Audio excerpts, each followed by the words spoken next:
Hey there, guys. Hi again. It's Celine, and today is Thursday, the 2nd of September. Yes, I'm outside by the canal, like so. So there's going to be traffic noises. I'll try to hold my phone a bit closer to me so you can hopefully hear what it is that I'm saying. I want to share my thoughts, okay? I have thoughts about gaslighting and narcissism and patterns of behavior and personal growth and those kinds of things. So, the reason I come on now is I had a dream again. I am still not completely cured of my little ailment that I have been struggling with over the past week. It's improving very slowly, and okay, I will, eventually it'll all be okay. But I need to walk outside quite a bit more than I've been doing. And one reason I wasn't super fit this morning is that I didn't do any walking yesterday because I had my friend over and we hadn't seen each other for a month. And then we have to do a lot of catching up, a lot of catching up. And that takes too long. And I kind of get exhausted and completely, yes, focused, thank you. I get kind of overwhelmed by how she is and that kind of thing. So she probably gets overwhelmed by my presence as well. And I hate that the lighting does this, this lighting thing, that I just have to stare at you the whole time. I can't just, naturally look over to the side for a bit. Hello? Yes. Okay. Can we please just focus? Maybe if I hold you like this, it'll be better. So, I didn't do any walking yesterday, and that's detrimental to my situation. I just have to get my ass out on the roads. And today I will go to the thrift store, which is over there at I don't know, half a kilometer away or so, and spend some time there. I need a new carpet, a new second-hand woolen Persian carpet to go in my living room, because the old one the cat has ruined back in the day, and it's just smelly and nasty. And I need to replace it. So that's a good plan to have. I always enjoy visiting my thrift store. They've got lots of books as well, so I'll be happily occupied with that a part of the afternoon anyway. It's nice weather, cool, bit breezy, quite sunny in between the clouds. So a really good day to be outside. Also, I got up at 6 o'clock this morning, went out as soon as it was light to do a half-hour walk already to just help my body take care of things. Then I went back to bed, having had a cup of tea and a slice of bread. Went back to bed and slept for another 2 hours or so. This is where my dream phase kicks in, always, okay? And this is the thing I want to talk about, and hence this is where we are going to get to the whole potential gaslighting bit. I will try to use the term gaslighting rather than narcissism, okay, in this context, because what I want to talk about, and I'll describe the dream and the rest of it, at some point, just for the thing to become a bit more personal again, and for you to know what it is that I'm referring to in my own situation, because I think that's fairest really and most specific and clearest. But I was talking to myself even because before starting on this vlog, because I feel like the gaslighting, where people's opinions and moods and priorities are considered more important than our own, sort of consistently, often, and we give in to that to some kind of detriment to ourselves, okay? That is really very common. And it doesn't have to be in a context where you would say this is a narcissist interacting with a normal human being. Okay, so that's where I'm getting at, is that there are situations, and of course everything has to do with how we on the receiving end of that kind of behavior are dealing with this. I am realizing this very clearly in my whole scenario with my dream and my background story here, that it has everything to do with how you react to those types of behavior, the sort of a power struggle that happens between people for scenarios, for priorities, for activities in life, for emotional prioritizing of any shape or form, that's altogether completely normal. And that's a big truck.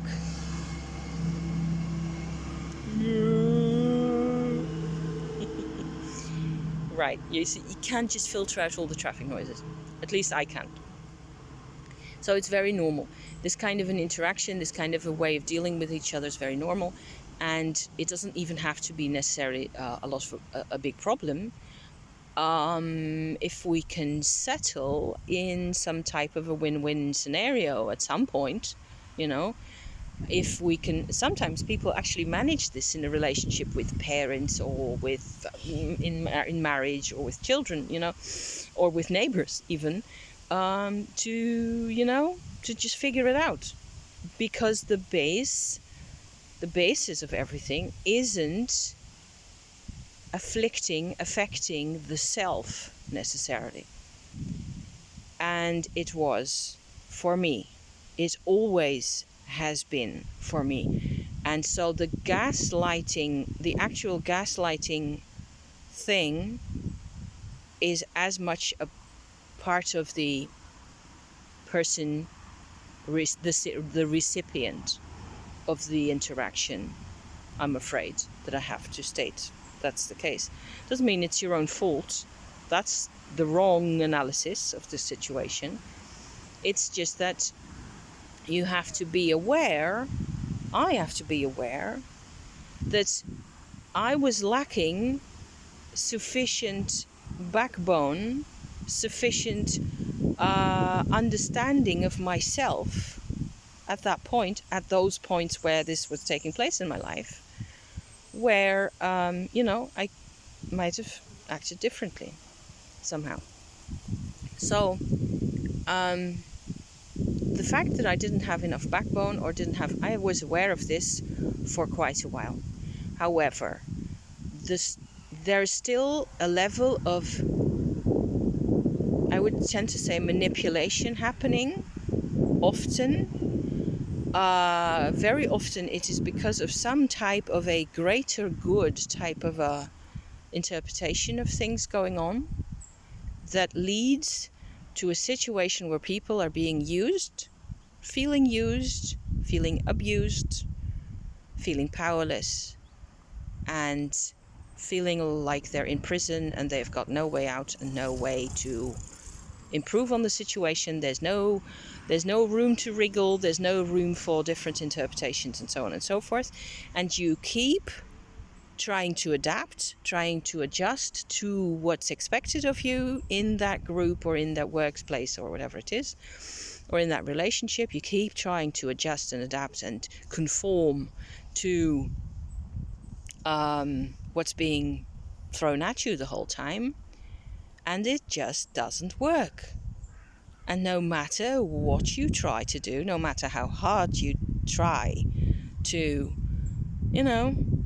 do the right things, whatever to the extent that we ourselves in that recipient situation so often have adjusted our own priorities, have adjusted, even tried to adjust our own emotions to the priorities and the assumptions and the interpretations that we are immersed in. So we make ourselves wrong. And that's what I have done all that time. So, yeah. So I dream about my workplace in those types of situations at the end of a long night, mostly when I've slept quite deeply.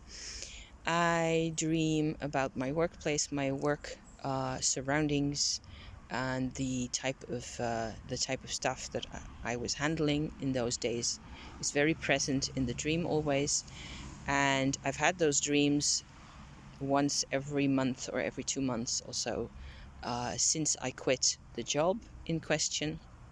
I used to be a sales representative, and most of the surroundings is of a warehouse type with lots of stored goods. And I always enjoyed the warehouse situation. So it's a very two-sided, very two-edged sword kind of a thing for me. The dreams aren't necessarily unpleasant in terms of the physical work and physical situation that I'm in. It is difficult in terms of the social situation, not always. Okay, so today this dream was not pleasant once more, because I felt very strongly that I was trying to make suggestions, to be a part of things and to contribute, and all of that was being suppressed and ignored by the people that I was dealing with. So that was really an unpleasant type of the same, an unpleasant version of this type of dream. And I was kind of getting fed up with having these same types of dreams the whole time. So I went to my journal as soon as I was awake and had my coffee and a slice of bread again, and so on and so forth. I went to my journal to write out what the emotions are in the dream and how they connect to my emotions today in my life, okay? Because I think there's a correlation there. There's a reason why you have a particular type of dream on a particular day. That's what I believe, anyway. I haven't really completely figured out the alchemy of the situation as yet, of how it is that I got into this type of dream right now, and what the connection with today really is. But I did do a lot of figuring out about this whole overwhelm kind of situation where you are incapable of either, fully embracing the priorities that are being handed to you, the interpretations that are being handed to you about life and about work and about how you're being made wrong the whole time. And you cannot go over to their side in a way. You also cannot free yourself. And I realized from the dream, basically, that I was being manipulated. And the reason why it is possible for a person in those types of situations, as the gaslighter, right, to manipulate another person, is that they are limited in their options by definition, I would tend to say, in a work situation like that, in a marriage with parents, 3 types of situation where this happens the whole time. And they are the person who is the recipient of the opinions and the interpretations is being manipulated because there is a need in the person that isn't being met.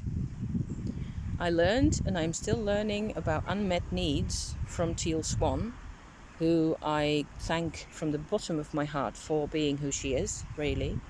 I've never met her personally. I only know her through YouTube, basically, and some bits of her on her website, mainly YouTube. And I have read the completion process, which informed me to no mean extent about my own suppressed emotions. And it was crucial. It was so crucial for me to be handed a category for my own emotions, okay? Separate from anybody else's. My husband's, my mother's, my father's, my boss's, my friends. It doesn't matter. You're a unique individual. You're a separate individual. You have your own story to tell. You have your own scenarios to work through, your own memories. All of that has its own value. So for me, I have started more and more to see my own emotional reactions to things as having a value of their own. Whether I understand it in that way, whether I feel it as a positive thing or not, I will eventually get to a point where I can see the value of things. And it can often be really painful. But realizing this morning that the people are actually profiting from the fact that you have an unmet need, that's nasty, right? And you're verging on narcissist territory, where a narcissist actually knows exactly what type of a need it is that you have for intimacy, for closeness, for validation, for understanding, for companionship, for whatever, I'm sorry. In this situation with those people, in this work situation that I was in, okay, there was a massive dose of loneliness for all people concerned. I can see that now. And it was talked about and it was referenced all the time. We talked about this stuff all the time. Only me at that time, I had no clue how to feel my own loneliness because I couldn't, but I was still it was like a remote control into my very guts. And it manifested for me often as fear and terror. And I was terrified of my mother. I was terrified of my colleagues. I was terrified. I felt annihilated every second of every day. So it sometimes got so bad that the only solution I had at those moments when I just couldn't cope anymore with all that stuff, often due to, hormonal changes or something along those lines, where I suddenly felt like I couldn't go on anymore, then I would just go out and ride my bike outside in the fresh air for half an hour or so. And that would always, improve things slightly for me, to such an extent that I could manage to sort of cobble together some kind of a consciousness to, get another day started and get going again. But there was never a solution to the fundamental problems that were going on. Since then, I have found a number of solutions for myself that work for me, okay? Because I discarded every type of priority, every type of interpretation that had been my daily fare as I was working with those people the whole time, okay? I discarded it all. I kept a few things. People are passing by on their lunchtime walks, so I have to pause on and off a bit. So that I was left with a lot of empty space in my brain and my heart.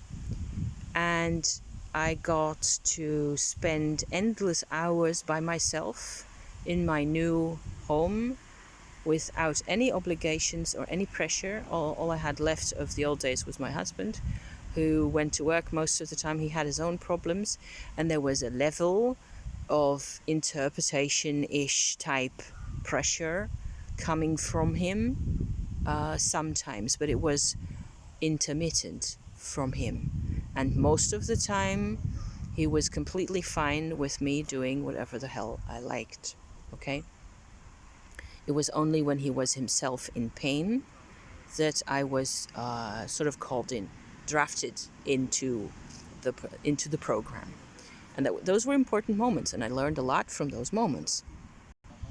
So in that empty space, I was free to pick and choose ideas and interpretations that I felt might lead me to new insights. And this is what I felt to be the most interesting part of this whole tale at the moment. That in order for things to work, we have to broaden our minds. Other people have said this before now, I realize. But it really is very important in our interaction with other people that we learn acceptance and understanding to in ways where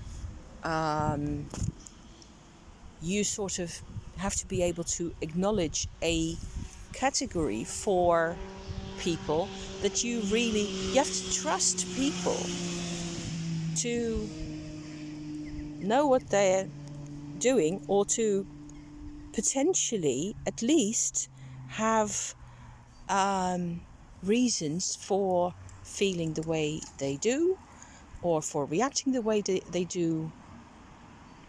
And then in that state of freedom and sort of a state of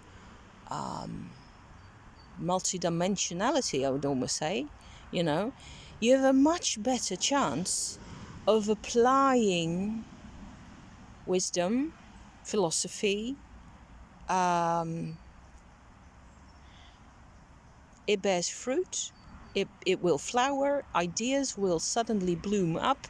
Things will become broader and wider and more possible, and there will be realizations in a state of freedom only. That's what I was trying to get at here. So this is kind of the opposite, the mirror image, or the positive from the negative, you know, of the image of the dreams I've been having endlessly, and the, endlessly exhausting attempts at trying to convince people that what they're doing is wrong, and so on and so forth, you know? That's what you're gonna go and do. It doesn't work. Empty space is your best friend, is what I believe. It was my best friend. In the empty space, I had the option to go for my soul retrieval. I had the option to go work on my completion process. I had the option to work on old memories that were immensely painful that I just had to get through. And it worked. And I could do this with the company of my husband. I had the option to investigate my husband's problematics with his vanished twin syndrome, which was a huge deal. And everything has changed since understanding those things. You know, like, it was there was a plethora of options, but you have to be willing to broaden your mind. So, big deal. So there, I think that's what I had to share today. I'm going to go off to the thrift store now, and probably afterwards get me a bite of lunch somewhere outside the house, because it's still a bit of summertime. So thank you so much for watching. I hope this was useful and or enlightening, even maybe, to hear me chat about this. And thank you so much for being here, you guys. See you next time. Okay? Bye-bye for now.